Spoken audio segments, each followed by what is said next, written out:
केन्द्र और राज्य सरकार बजेट सबु वर्गर जनसाधारण कल्याण प्रति गुरुत्व आरोप करा मत्स्य प्राणी संपद और एमएसएमई मंत्री गोकुलानंद मल्लिक आज मालकानगिरी जिला परिषद सभागृह में बजेट उपर आयोजित एक सांबादिक सम्मेलन में से कहते केन्द्र और राज्य बजेट रे आदिवासी महिला गरीब और पछुआ वर्गों हित को विशेष ध्यान दि जाइछि।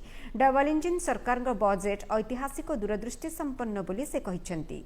श्री मल्लिक आहरी कहते निकटरे ओडिशा रे आयोजित प्रवासी भारतीय दिवस एवं उत्कर्ष ओडिशा मेक इन ओडिशा सम्मेलन राज्यर विकास को त्वरान्वित करिब।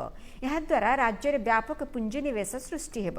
राज्य सरकार सुभद्रा योजना कार्यकारी करने सह धानर क्विंटाल पिछा एमएसपी 3100 टंका को वृद्धि करिसेंती। ए सांबादिक सम्मेलन में बीजेपी मुखपात्र तेजेश्वर परिडा, नवरंगपुर सांसद बलभद्र माझी, मालकानगिरी विधायक नरसिंह माड़कामी प्रमुख उपस्थित थिले।